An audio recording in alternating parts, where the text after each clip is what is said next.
I was so without love that I really needed that validation from someone else. So much so that I was willing to, be in that relationship with a narcissist because they're so great at love bombing and showing up in certain ways. I was trying so hard in my empathic way, in my loving way, in my I can figure this out to try to make it work. Like, I feel the shift that you're offering already taking place in my body. Thank you. But learning how to dialogue with yourself so that you can make that change happen faster, more joyfully, more abundantly. My inner child didn't speak up as much because she didn't think it was allowed. How do we show up in the world and how do we be effective? Oh my gosh, that's amazing. I love that so much. It's like embarrassing to say, right? But I so appreciate you for your vulnerability, and I've had similarities with you in regards to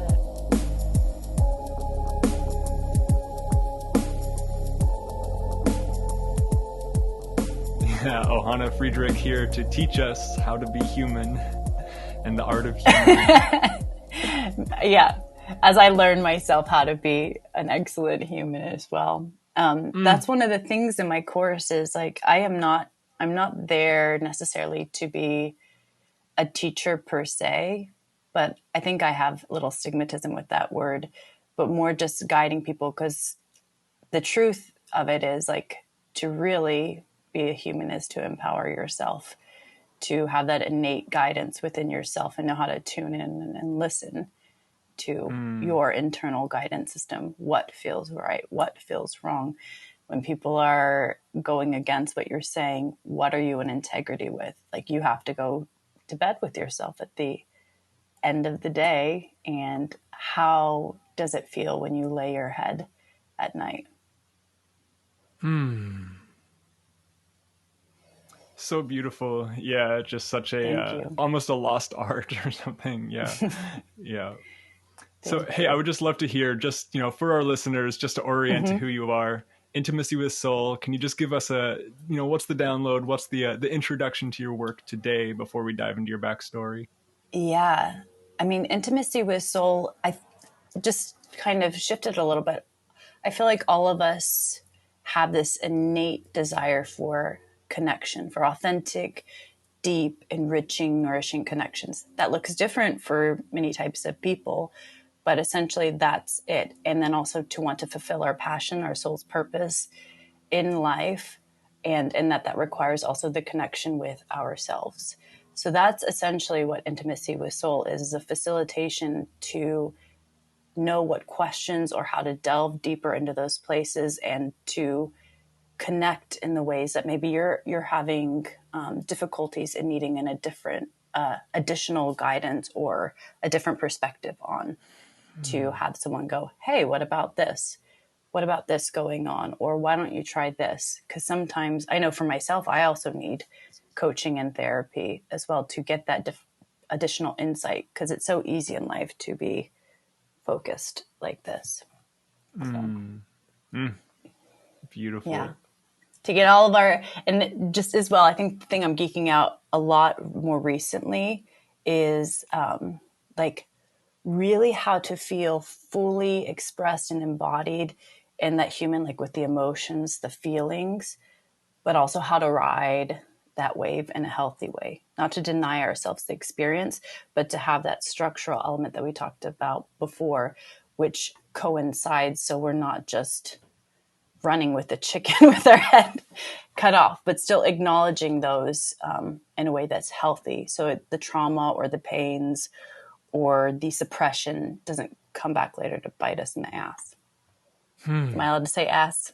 Yeah, you can say whatever you'd like. Okay, perfect. Great. So, hey, before the episode, we were kind of, riffing on this theme, joking about, how people show up so polished on, on a podcast, on a show, right? Like, hey, here's my perfect conclusion. And here, this kind of, just exceptionally well-dialed story. And Yeah, I love it. Like, thank you so much for just sharing. Like, yeah, that is the the sound bite, the teaser, the thing you can sink your teeth into for intimacy with soul. I would love to Absolutely. just yeah, I would love to just dive like off script a little here. Just like, Okay, let's okay, so go. yeah, so you're launching this new work. It's a transition for you.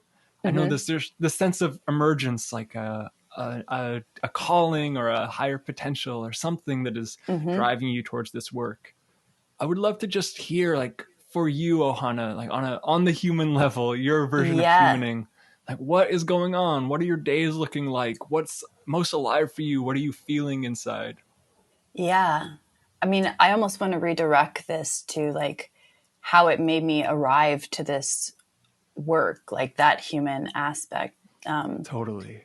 And, talking about before how we all want these deeper connections, that has been such a longing in my life and all the fears and pain that I've experienced. And in a few of my relationships, I was in relationship with narcissists, and not wanting to label them good or bad because we all have our own levels of narcissism, but just recognizing through that, like I was trying so hard in my empathic way, in my loving way, in my like, I can figure this out to try to make it work. And through that dissection of myself, and to be more vulnerable, like recognizing the places where I felt so unworthy, so without, and how I was like seeking for love in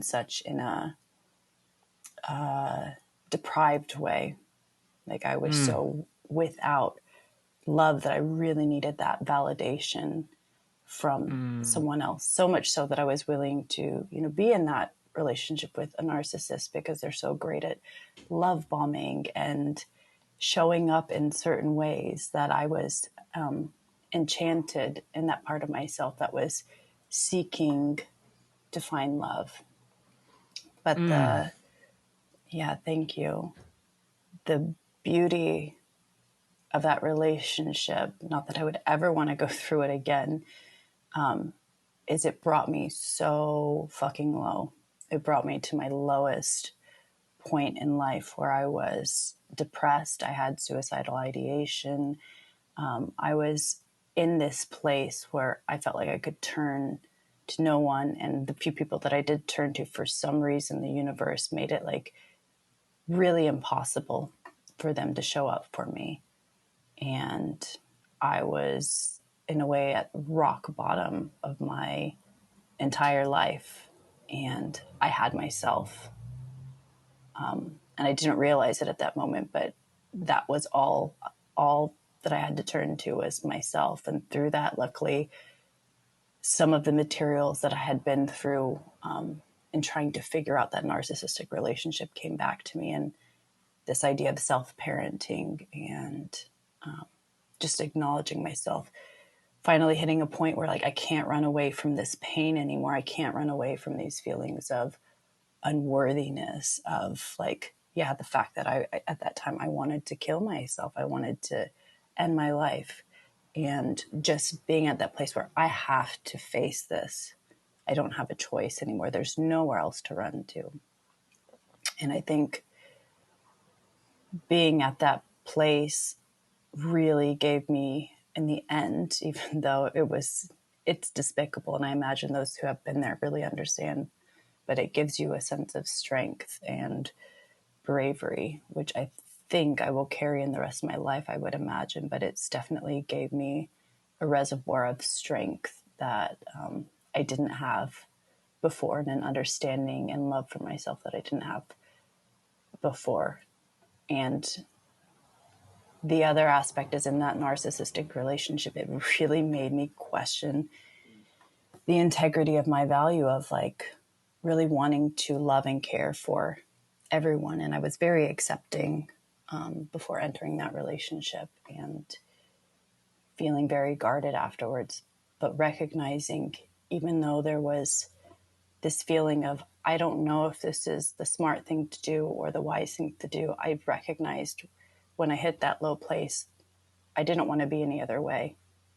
Like, it would just be so out of integrity with myself and my calling to not want to love and appreciate all beings. And alongside that, needing the discernment of boundaries of how to guide myself, that it's okay and fabulous to say no. And that's the human aspect that's so important, because I mean, you've probably experienced as well, but there's just like in this spiritual community, there can be all about the light, all about the love, all about these things.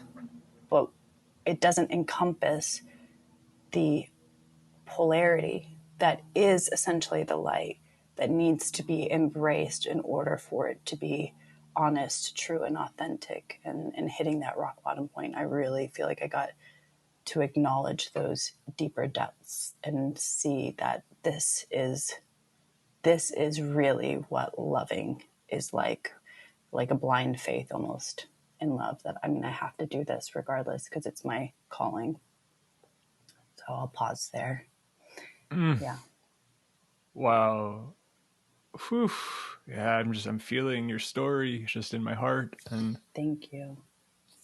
Yeah, it sounds like it was just such this particular relationship and maybe prior experiences are just such a strong mirror, like if I can use that, kind of metaphor of just like seeing such a, I don't know. It's almost like I feel like an idealism that was broken, like the bubble was popped. Yeah, absolutely. There was an idealistic notion. This, I think romance often can depict a very codependent sort of relationship. And that relationship was very, very codependent. And also, I just want to illuminate in certain ways, fucked up and beautiful, like I said before, I was enchanted, and it definitely was a mirror for me, that I feel like the universe was like, you said you're ready for this curriculum, like we're going to give you the fast track course. And so that's what it was. And I still like love and care for this person, but I doubt I would ever want to see them again or interact with them. But I in the deepest part of myself, like really want for them as well to follow their soul's calling, and really hope that leads them to the nourishment they seek, and also wanting that for myself too. Yeah. Ohana, I'm listening to your story, and I'm seeing just such this pivotal moment in this relationship, almost a death and a rebirth. Yeah, a chrysalis for sure. Yeah, I would love to just dive deeper here. Like what was going on beforehand? What did your life look like? What was up for you? How are you showing up in the world? Yeah, I mean, right before that happened, I feel like I was on a pretty decent high, and felt like I was really delving in places that I really appreciated. But I think now recognizing it would have been short lived either way, that life would have gone, because I didn't have the sustenance to back it up. But before that, yeah, I was delving into levels of intimacy work and wanting to host cuddle parties specifically for women. This is when I was in Sedona when I met you, and I ended up never doing it. And I think that's a little bit of a regret of mine. But wanting to allow for this healing of love, especially like the platonic nature of affection that I feel like is so deprived in Western society. And that being for me a big catalyst at that time, and just really wanting to share love with people. And like I shared before, but I had that really accepting like nature. I didn't really understand how to deliver boundaries and be discerning. I'm like, everyone is welcome. Everyone is welcome here, which had such beautiful qualities to it, but also got me walked all over a lot of the time. Yeah. Yeah. Yeah. It sounds, I'm hearing in your story, it sounds like there was, this inclination, this almost seeking love, seeking intimacy. Like you were already oriented towards that in these Definitely. prior chapters. Yeah. Yeah. The other aspect I recognized in that relationship that I spoke of, because in all my relationships that I had, I'd learned so much. Like for me, in that mirror that you spoke of, relationships were such a mechanism for self evolvement. And I think one of the reasons, and purely in a way selfish, I wanted to come in this course is because like I geek out on this information. And I was like, rather than maybe put myself through this again for my self evolvement, like I can show up in this way because I'm so fascinated with it that I can offer this and learn through this growth experience through a place that's experimental and is allowed to be experimental. And I think that as well I want for other people, because in relationships, there's a lot on the line, like to figure things out. Whereas when you're having these sessions and you're learning, like in, we'll say, peer sessions, where we have a guided space for something to happen, you're able to dissect, understand, have feedback, and there's not as much charge, there's not as much on the line. Maybe you have in your actual relationships, you have children with people, but this can just be a friend that understands and they can give you feedback on it. And so it's clear, it's safer, and then you know how to show up better in your more personal relationships. Yeah. So yeah, I've learned a lot in my relationships, and like always had that desire for intimacy and like learning sexual alchemy practices and learning about semen retention and all of these beautiful practices about sexuality and how to maintain your Jing energy, which we can talk about another time if we want. Mm. Mm. Yeah. So I'm, in my mind, I'm taking your story that you just shared. I'm hearing, receiving your story, and then yeah, this kind of emergence of intimacy with soul. What do those words mean to you? What does intimacy with soul mean in that Yeah. context of coming, yeah, out of those relationships into your power? Yeah. I mean, intimacy with soul. So when I was at that lowest point and like being in integrity with myself, there's this understanding that even my heart felt like it was breaking and really needing to go to what felt like my highest self and the soul's calling.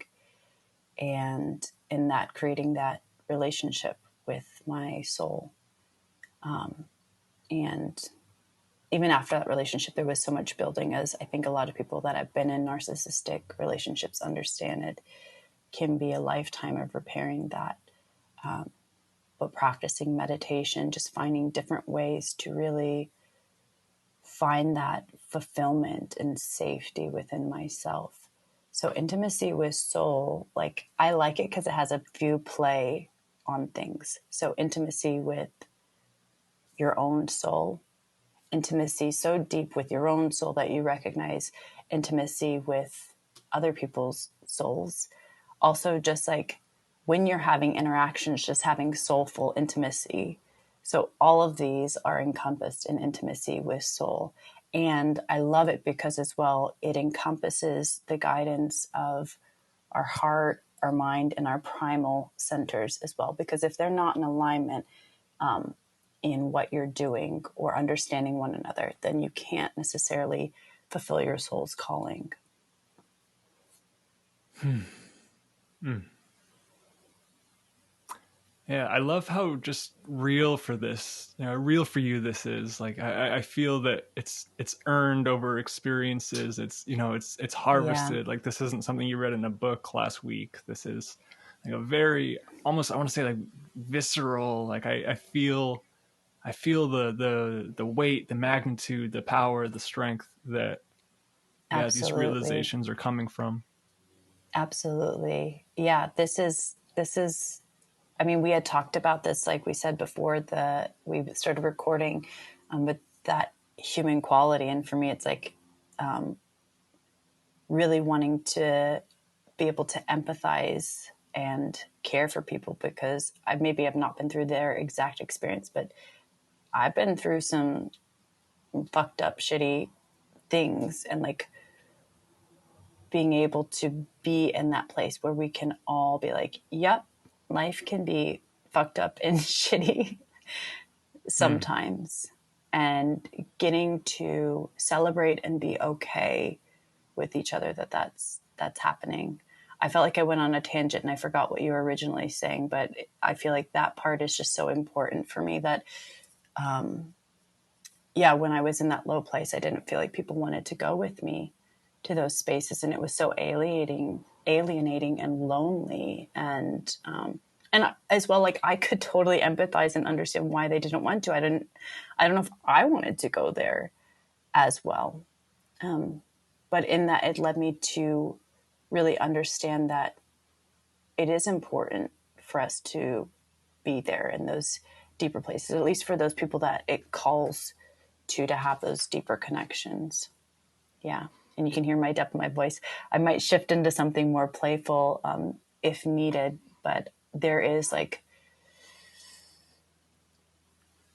I feel like that is a missing quality. Like, for example, people will ask you, as a common thing, we'll say like, hey, how's your day? How you doing? And the natural response is, oh, good, great, the end.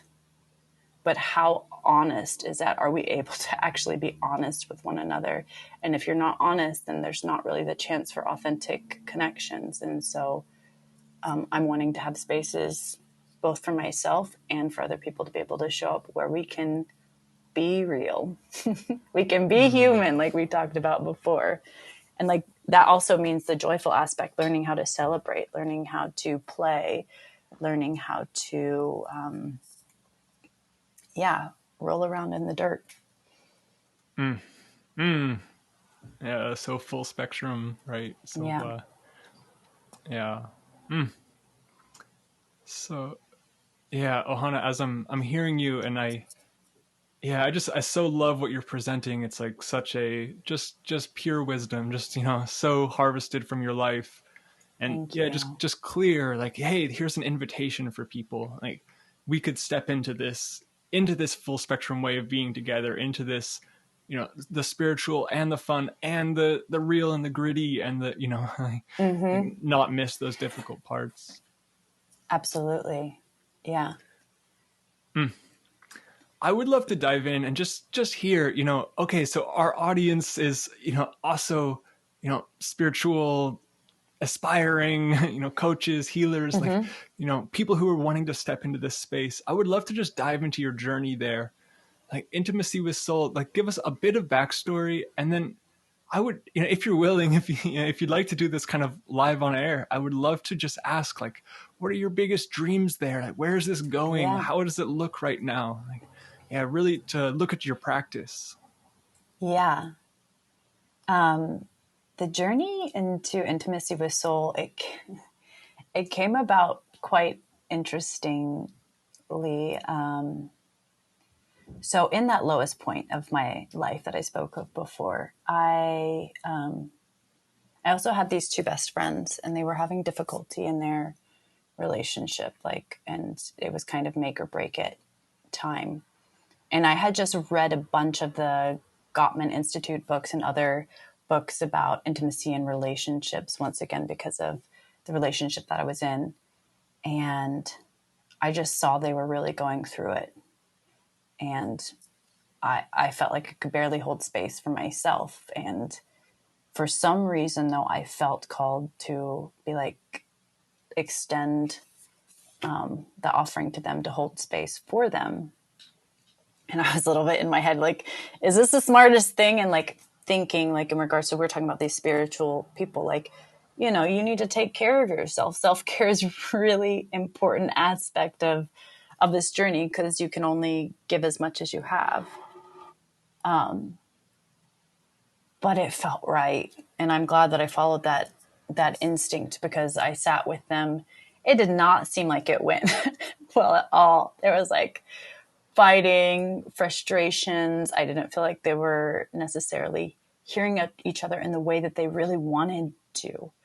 And for some reason, I knew my capacity level so distinctly clear, even though I was in like very much in a traumatic state personally in my journey. And that was surprising to me, to just say to them, hey, like, I only have 5 minutes left of this.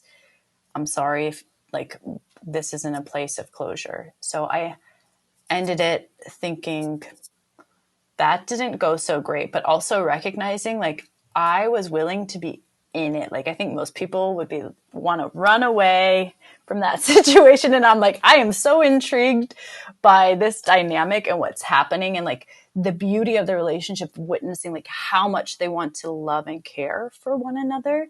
And just all the things that are happening that's disrupting that from happening, and just fascinated by like that human experience, which I think I have in my entire life, but to witness it as like a third party, like they really let me into their sphere of what was going on. But to move forward in the future a little bit, they had gotten back to me and they said, thank you so much, because of that experience, I was able to hear my partner for the first time, and like they were able to understand each other, and they said that was a changing point in their relationship. And they were a couple, is that true? They were a couple, yeah. And they felt like they were pretty sure they were going to break up. And if that's the case, like if someone needs to break up, I think that that's important, but to create it in a way where it's clean. But in that, they wanted to continue to explore with one another, and apparently that some of the tools that I had given them, a lot from the Gottman Institute, was helpful to them moving the relationship. But I think the remarkable thing for me was the fact that that was the same week as my lowest of low, and like I wasn't budging from that place. And the fact that I was able to, and excited and fascinated to hold space for someone else, and I still felt like I enjoyed it, even though I felt like it didn't go well, was just mind-blowing for me. And so you had originally asked, like, these people that are wanting to go into this coaching business or these things, it's like, do what you love. Do what you're passionate about. Really figure out like what like you can't live without in your life.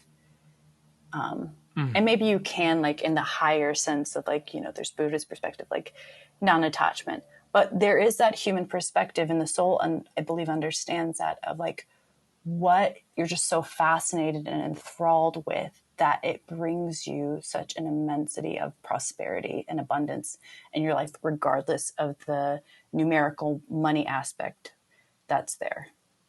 So, yeah. Wow. I mean, I'm blown away hearing like you're, in this kind of lowest of lows moment, suicidal ideation, like just totally at your kind of, at wit's end, or, whatever verbiage feels, appropriate for that space. Yeah. And All you of had that. this, and in that space, you had this inclination, you had this, like some spark inside of you is like, I'm going to go serve these people. Like, wow, that's amazing. I'm like trying to wrap my head around just, like how deep of a drive that must be to want to go and, walk out the door and go show up for other people from that space. Absolutely. I mean, it felt, maybe possessed isn't the right word, but whatever, like the more healthy, like guided by something greater than me, maybe by my soul's calling. I don't know exactly. I've never really sat down and thought about it, but it felt like so clearly that was the right choice at that time. And I am really, really grateful for following that, because it's led me here. And I love this work. I love this work so, so, so much. Who do you want to serve, Ohana? Like today, what's alive for you there? Yeah. I think there's a representation in like the story that I shared of the people that I do want to serve. I want to serve those people that, they've done a lot of the work, and for some reason there seems to be something missing, and they can't seem to quite figure out what it is. And they're wanting the deeper connections. They're wanting to show up. They're wanting a space and a community that also knows how to show up in that way with them. These are the people that I'm wanting to interact with, because it's not an easy place to be going into. So you almost need to be at that point where like you recognize how to advocate for yourself, because you're like, I need this space and this calling to have something more.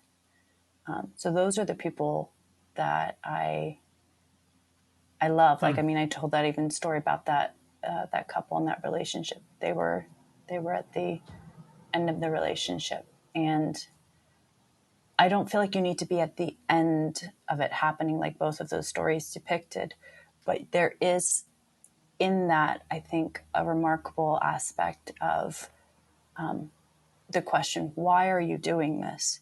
And I want those people that are like, sign up for the course to have a clear understanding why they're doing it, because it'll help them show up every single time to understand that why they're investing their time and energy into it. Why, when it gets really, really hard, that they will continue to do it, even though there's a lot of doubt, there's fear, there's pain arising. Yeah, a lot of the work I do with people is at first really diving into this kind of the transformational offering, right? The before space and the after space. Right? I think, yes, we have a course or sessions, or right, there's kind of the functional, practical layer to it. But then there's this transformation. There's this, the rebirth, the phoenix coming out of the ashes. It's like, yeah, I'm hearing, this description of looking for depth, like in the before space, right? In the before space, they're looking for depth. Like there's a, maybe a lot of wisdom in the room already, but still a kind of a yearning for a more human bonded connection experience. Is that true? I would love to just dive deeper there. Like, what does that before space look like? Yeah. I mean, I think naturally we all in the before space have our fears and our mechanisms, which I still have, just to like be human and speak to this, like that prevent me from getting the love or the deeper connections or following my soul's calling that I want. But when we move past those in a way that really is honoring that love and the soul's calling, then we get a lot of goodness. That transition, though, can be really, really difficult, because then it is confronting those fears, those traumas, those pains. And but I just want to bring in that can be really celebratory as well, in that parenting of myself. I finally got to love and acknowledge myself in the ways that I had been so deeply seeking, and get to be held in the arms of like what would be my ideal type of parenting I would receive, and also like acknowledge myself, and like when I did something hard, to be like, you did a good job, you did a great fucking job, like I know that was really difficult for you, and learning this internal dialogue within myself. So even though it is difficult, there is celebration and curiosity that gets to blossom through that experience, which is so remarkable, so juicy and enjoyable. Yeah. Yeah. I'm really hearing the way that these tools, these skills have just had such a profound impact on your own life. Definitely.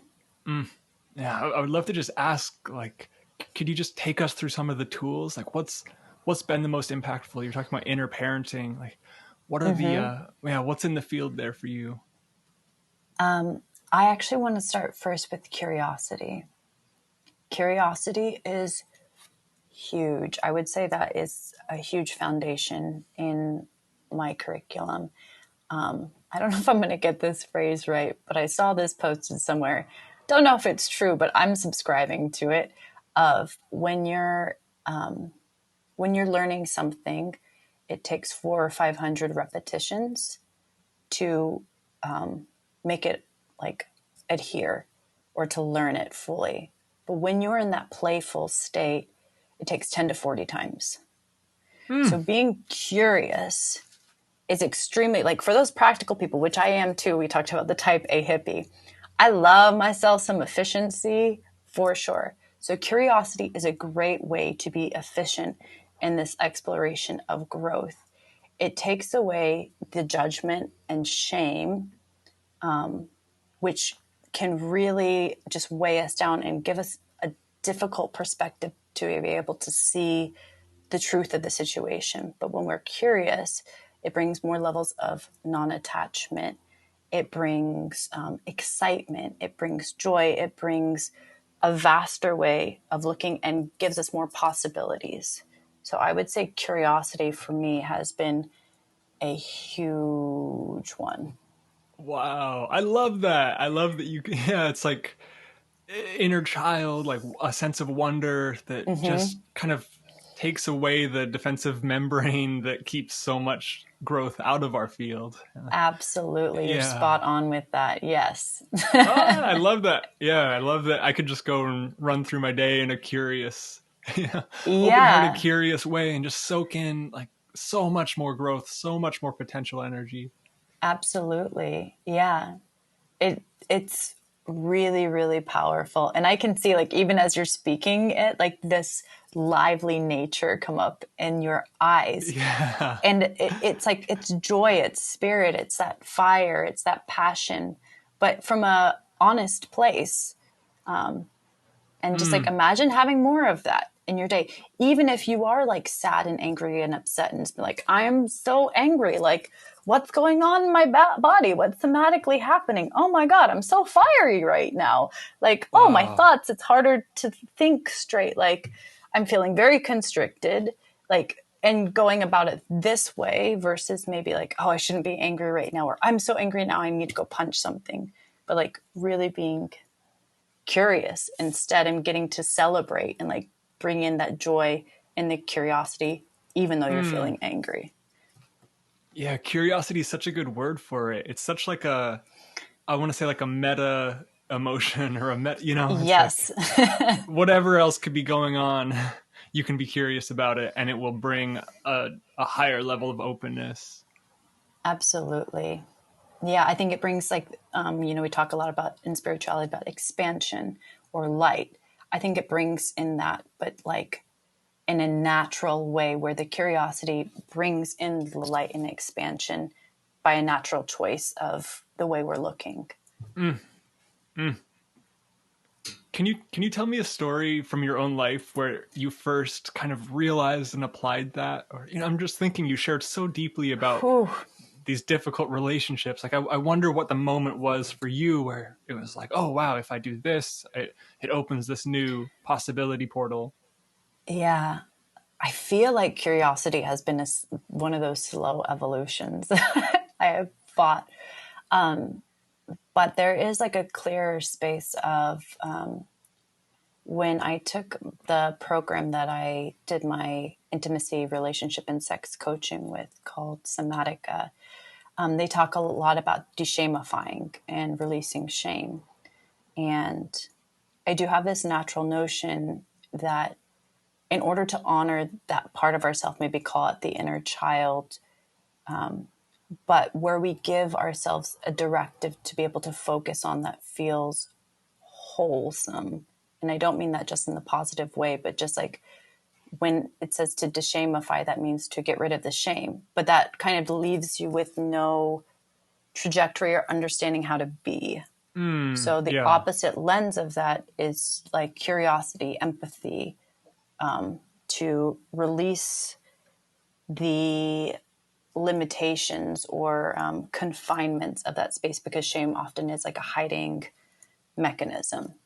So to look into, so that's where curiosity, I feel like, became very clear for me how much of a resource that it was. I think I had been doing it before, but I wasn't giving it the space and time that I felt like it really was allowing for that growth to happen. And yeah, I don't know if I have an exact instance, but just recognizing when I let myself explore, especially my inner world, there's a lot of stuff in there. Like, if we think of it like as a house, I had some dirty, neglected rooms, then also like parts where my inner child was just really beautiful and pure within myself, and getting to access these parts of myself that were more in my subconscious, but now finally got a space to be voiced. And there was, in that journey, like so many tears, so much anger. And I'm still in this place of curiosity and evolving like every single day. But also joy in that exploration, like connecting. For example, the other day, after my therapy appointment that I had, I recognized that my inner child didn't speak up as much because she didn't think it was allowed, and more so because the way I was brought up made it feel like if I spoke up and it wasn't wanted, that I was causing harm, essentially, and that my job was to be a space holder. I don't know, like I felt like I understood pieces of that, but the way it was delivered to me at that time, because I was being curious, felt mind blowing. And finally getting the deeper part of that was getting to acknowledge my inner child. I always had witnessed her as really pure and holy, but I don't think I really until now got to experience some of the pains that she had been through.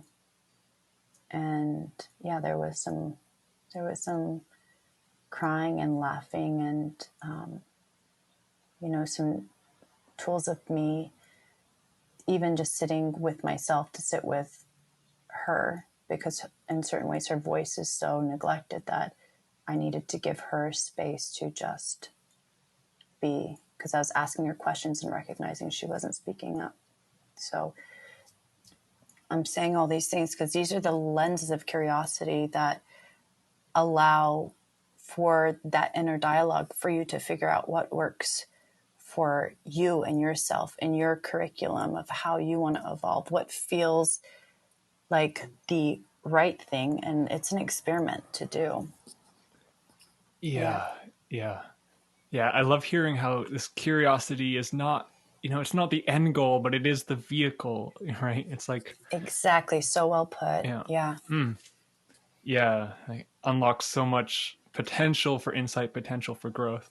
Absolutely. I feel like if we don't have the curiosity, then we get stuck. And sometimes we believe things that no longer really work for us. And yeah, that usually leads to stagnation in regards to our life.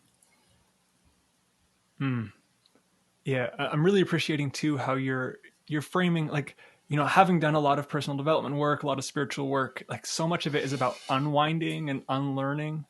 And Yeah. and we can almost end up with like okay, but now what? My mind is clear, I did the meditation, it's like we come back to an empty cup. And this seems like just such a good thing to fill your cup with, that curiosity, that Absolutely. potential to move forwards. Yes. I would say after curiosity, like there's celebration, and alongside celebration is different than nurturing too. But to have these tools and self-evolvement, like I've not a lot, but I've sat in meditation and it's so valuable. but there is like almost a distancing sometimes from the human experience that happens. And like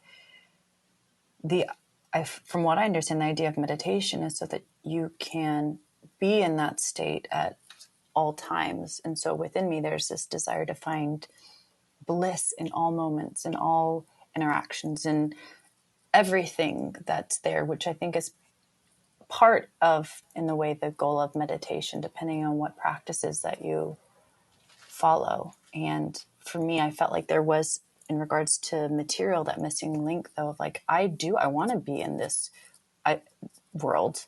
I'm not going to go in a cave. I'm not going to go in a monastery and stay there. I'm going to be part of this human experience. So how do I kind of carry that element throughout life whilst being very in this society at the same time? So that's like, that is where I think a lot of the curiosity and celebration and things like that come from. Yeah. It reminds me of this distinction that's been so huge for me between waking up and growing up as two distinct, separate, like, meditation can take you to such a expansive, enlightened, awakened place. And then there's also, you got to go live out your human story. You got to go be the emotional monkey animal that you also are. Exactly. Yeah. And I think, like, for me, I want to enjoy that monkey life and that playful life and live out this journey as well. And also, like, help people live out their journeys too, that want to join me, of monkeying around. Yeah. Intimacy with soul, hashtag monkey life. Exactly. Fuck yeah. All right, so curiosity, we dove into that. So curious, what else is in your tool belt? Do you have any other nuggets that are alive for you to share with us? Yeah, I mean, so my main source of income for a lot of my life has been massage therapy. So I think part of intimacy with soul is about healing touch and also nonverbal communication. So there is importance of communication, but I feel like a lot of us have done work and recognize that nonverbal communication is a huge part of communication. And even before that, the intention. So in nonverbal communication, I do encompass touch as part of that, whether you're actually physically touching or not, but the intention of touch and connection. And I think for most of us, not all, because I know some people prefer not to be touched, but for most of us, like, there is that desire for touch, and not just for touch in general, but specific ways of attuning to touch or nonverbal communication, and being able to have spaces, once again, where we can experiment so that clarity can be brought out as to what that is, and also to have the inner dialogue be restructured, that it is possible to receive these types of touches and how to verbalize and speak that to other people so that it's possible. Because, for example, if we're focusing strictly on like actual touching, there's like, feather light touch. There's even energetic touch. There's people that like really strong touch. Some people like a variety of all of those interactions. And I think that nonverbal communication, huge part of intimacy, even with one's self on top of that too. Like, are you affording yourself these opportunities, even in like these interactions of how to communicate it with others and understanding what you like and dislike? Yeah. Thanks for letting me geek out on that. Yeah, absolutely. I mean, I so know how much, just having a ability to ask for touch, or even just knowing that's like remotely on the dinner menu, is has just been such a new perspective. Like, the world I initially grew up in, like that wasn't the norm, right? Yeah. I hear you in that. And I feel like that's for a lot of people. I know in my upbringing too, I grew up very Christian as well. And as well, like with an Asian mom, and affection was definitely not a norm in that way, which maybe is another reason why I'm in this work too, is like how much my heart and soul calls for that. My inner child calls for that too. So I hear you in that. And I know you as well to be exploring levels of intimacy work as well too, which I greatly appreciate. Yeah.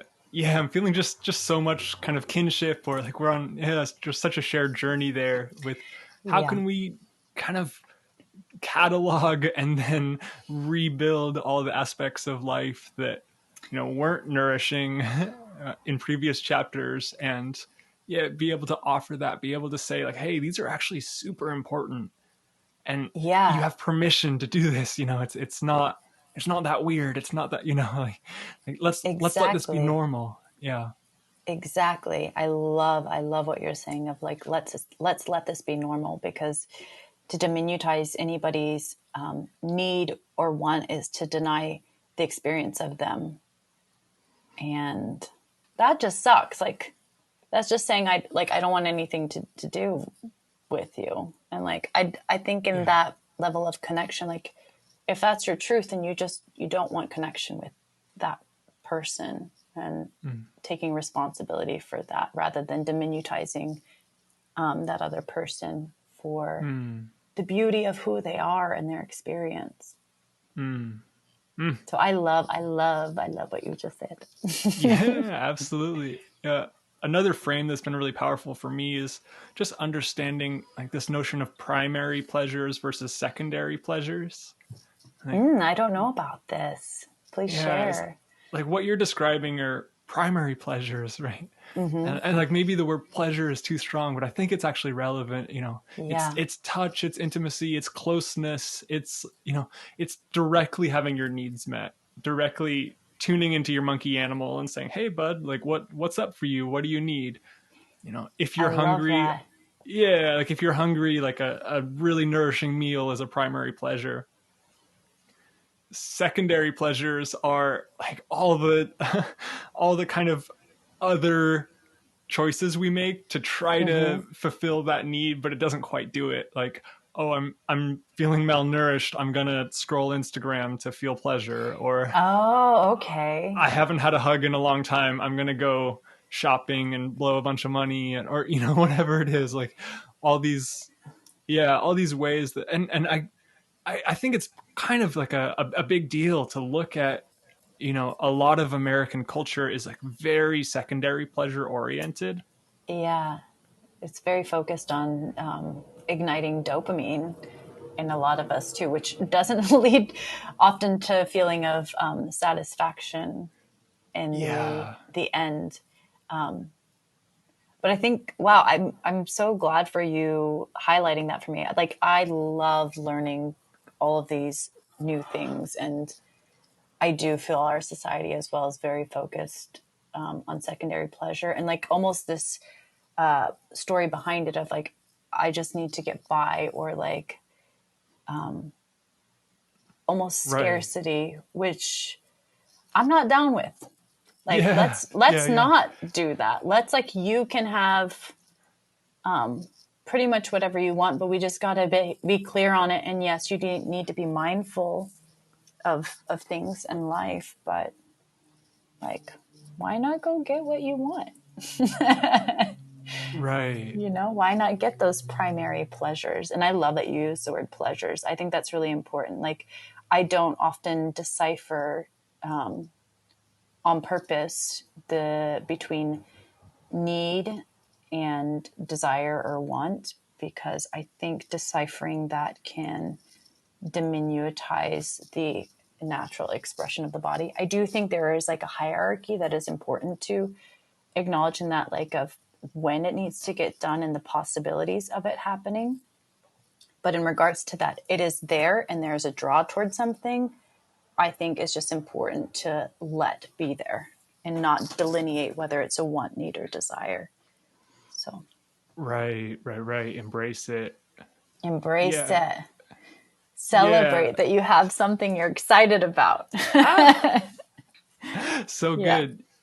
Yeah, I'm loving this field you're creating, this like this bubble of, hey, you know, in my circle, we're gonna get our primary pleasures met. We're gonna really, we're not gonna spend our whole lives saying, okay, I'm gonna, Mm-hmm. this will never happen, so I'm just gonna check out and watch Netflix and eat sugar and like, whatever the, Yeah. watch the And so celebrities live their awesome lives. Like, it's like, actually, we get to have awesome lives, and that awesome life is so nourishing, and it's so possible, and it's so right here in front of us. absolutely. And also, like, I watch Netflix, I eat sugar sometimes, not as much, Me but too. meaning exactly. But this is like the human experience. I had this thought the other day, and I hope this makes sense as I'm expressing it. But I was like kind of checking myself out in the mirror, but it was a profound experience because I was thinking when I was a child and like growing up in this like society of beauty, I wish somebody would have kind of differentiated for me the need to cover up my beauty or thinking that I'm without these things. So I need to put things on to make myself feel better rather than the dialogue of self-care. Like, I'm going to put this on because I feel really good about it. And I feel like excited in this playfulness of this expression that I want to be. And I get to make myself more and care for myself and express myself by doing this.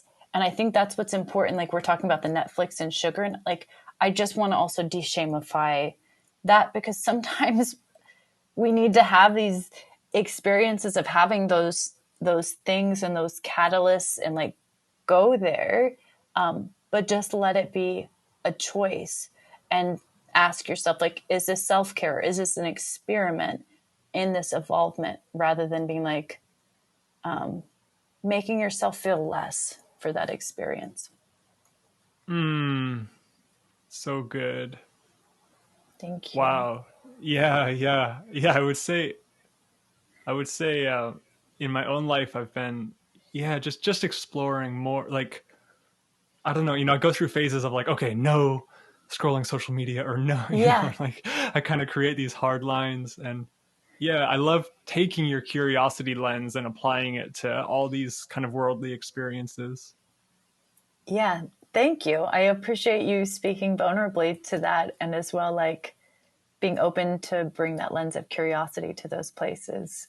And part of me is curious, but we'll evolve from that, because I think as well, like in that situation that you have, like part of me has the like my curiosity of like, well, why are you, cutting these things out of your life, or why are you creating these structures? Because there's got to be value in it for you, for wanting to make that change, and also wanting to celebrate you for that change, also wanting to be like, this is actually something in the program that I do want to build a little snippet of, like, so you make the change, the curiosity, what the part that it plays, which is really smart, is like you have a check-in with yourself that you build in, like when you make the change, to go what worked and what didn't work.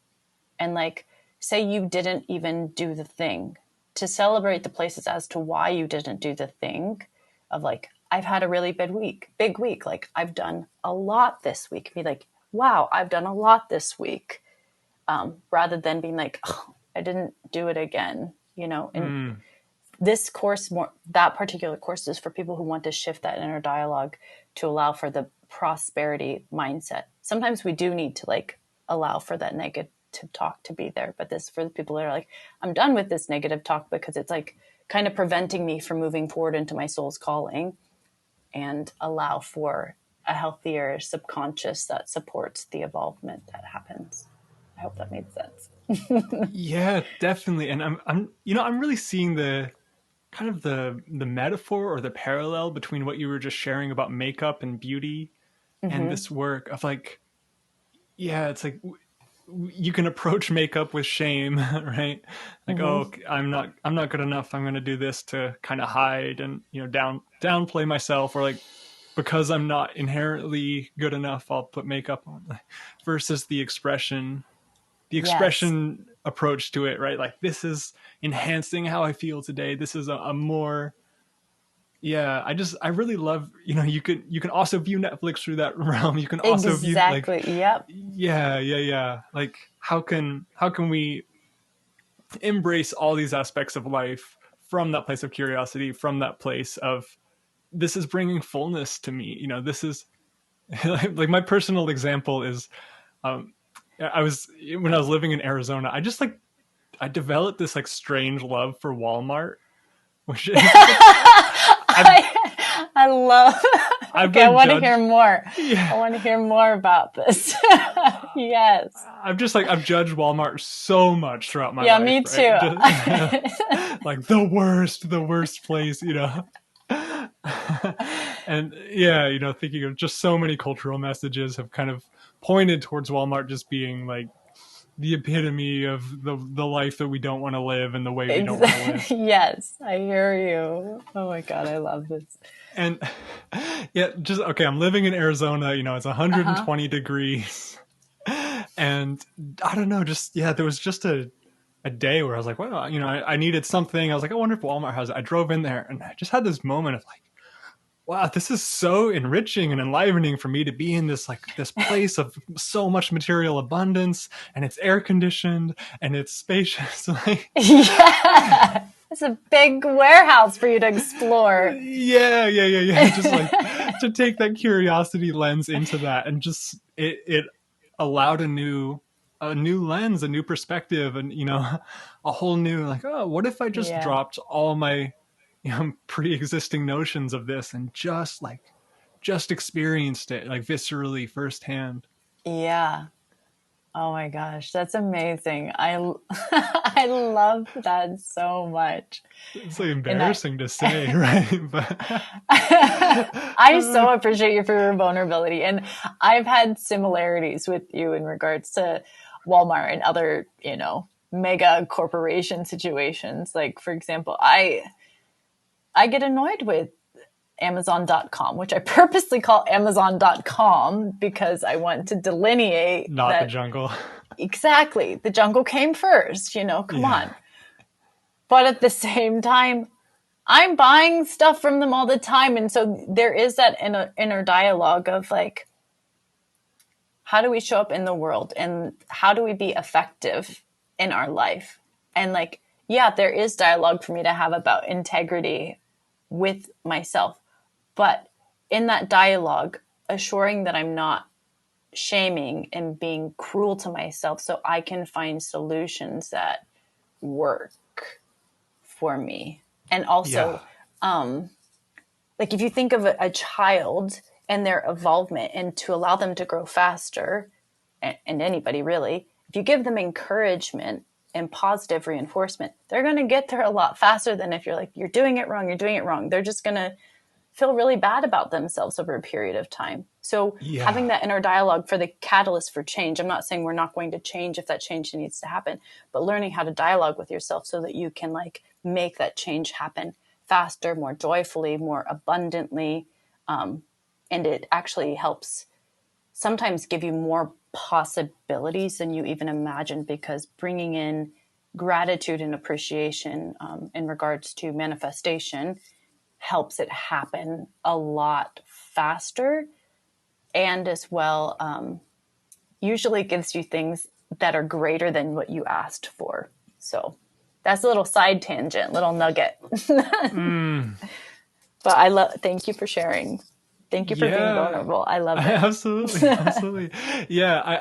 I love this notion that you're sharing. I feel just like you're really giving me this, like, ultra permission to just show up and just, like, have my experience and not feel shameful about it. Right. Like, just Exactly. whatever it is, just, yeah, really be there, be curious.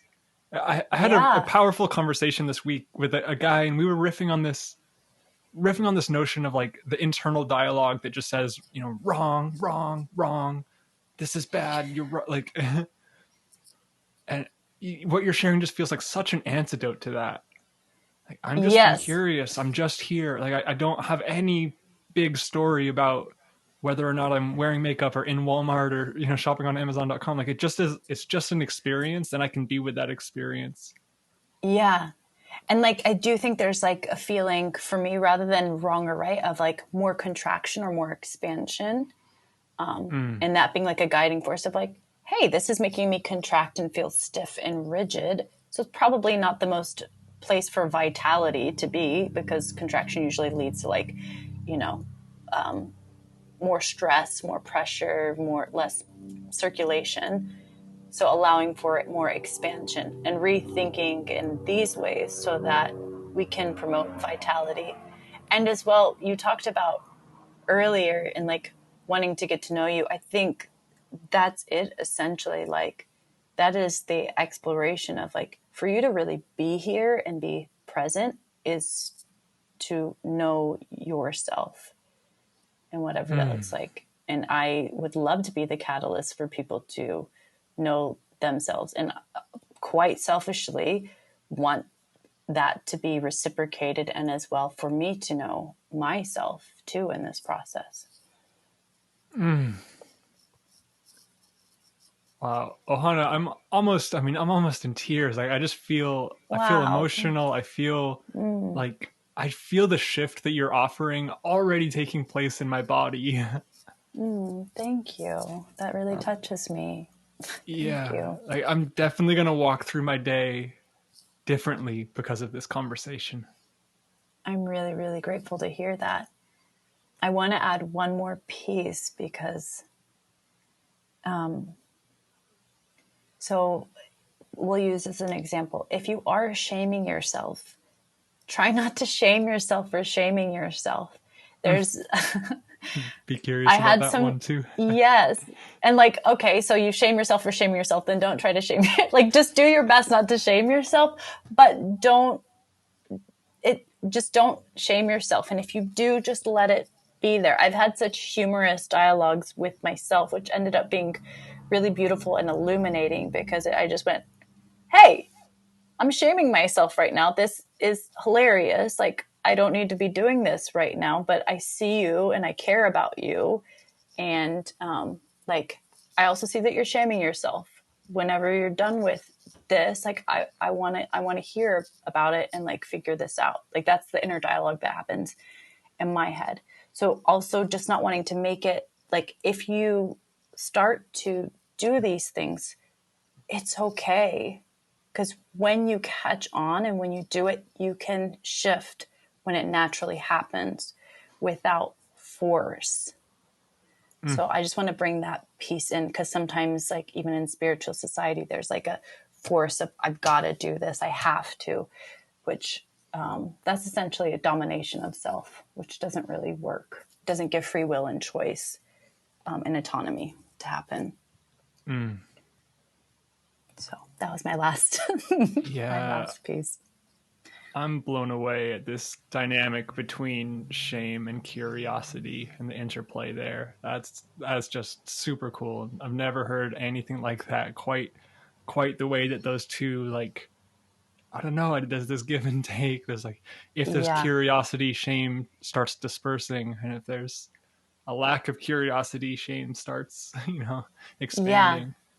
And they can dance with each other. That's the beauty of it, rather than thinking they're opposites in one's dialogue, just thinking that they dance with one another. And maybe one does take precedence for a period of time, but curiosity can be right there along with dancing with it, and take the lead. So good. Yeah. I feel you, and it's making me feel so excited. Yeah. I know it's working, Ohana. Yeah, I'm doing my magic voodoo. I know, really. I mean, in real time. Yeah, I'm really feeling just how much potential energy that unlocks. Like, it's like shame is such a heavy blanket that can just kind of limit the choices we see as possible. Absolutely. Yeah. And yeah. How many more things would you try? How many, Yeah. And like, how long would you put yourself in suffering and cage yourself? And until you witness that cage is there, because sometimes it's not even an awareness that that's even the dialogue that's happening. Like then you can start bringing in those different lenses. And it's a hard journey when you start witnessing shame is there, because the natural response when you witness shame is there because you put it there is to feel shameful about the shame, for sure. So there's a lot of mourning that and frustration and anger that can happen for people. And also understanding. I just did a free class training with my colleague Janae Rice, who does Compass Rose, and is Unleash Your Inner Guidance System. And that talks about like different emotions and generally the indicators for them. So like anger, for example, is something, there's like the somatic response of I'm hot, my breath is probably faster, I'm feeling more rigid in the body. And then as well, the guidance system is usually like something needs to change, and often it needs to change fast. Like I need something to shift and I need it to shift fast. And using those avenues so we can de-shamify easier to when those emotions arise, and also just be with the emotions so we don't have to label them as bad or negative, which that's something I would love to shift in people, just recognizing the beauty and the power in emotions. They're powerful, powerful things. They're there for a reason. Yeah. I'm really feeling this kind of full circle to our conversation, you know, back to you're sharing these incredibly vulnerable, low self-esteem, like Yeah. suicidal ideation moments, especially in this narcissistic relationship you're describing. And yeah, Yep. I feel like we, through our conversation, like blossomed to so much joy and so much, you know, curiosity, creativity. And yeah, I would just love to hear, yeah, just you know, I don't know if words of wisdom or advice or like what pieces are there for the people that may be really in that hard place, really in that stuck, difficult place. Yeah. Oh man.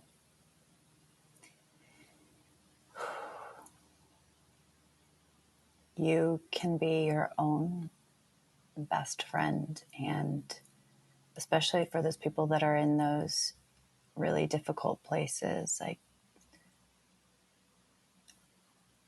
it must be difficult to be there. And there are people and places where when you're in that difficulty, to be seen and acknowledged for the pain that you're going through. And I really want to make this more readily available so that people can show up as they need to, even in those places which feel so destructive, and glean the wisdom from that, because it can be a powerful alchemizer like it was for me. And I think the other piece of advice I want to give is like for people in those deep, dark places, or that are in places where they're sharing something that's really emotional for them. If you are a friend on the other side of the spectrum, just make sure that if you are bringing up this fix it or I'm going to help you mentality, that it's actually wanted. Because what that can do sometimes is disempower the person going through that experience and make them feel like the experience that they're having is wrong, when maybe they're really needing to go through that experience. So sometimes all those people are needing is empathy, care, someone to be with them where they're at, holding their hand, or maybe giving them a hug, just simply saying, I am here with you. And I accept you as you are.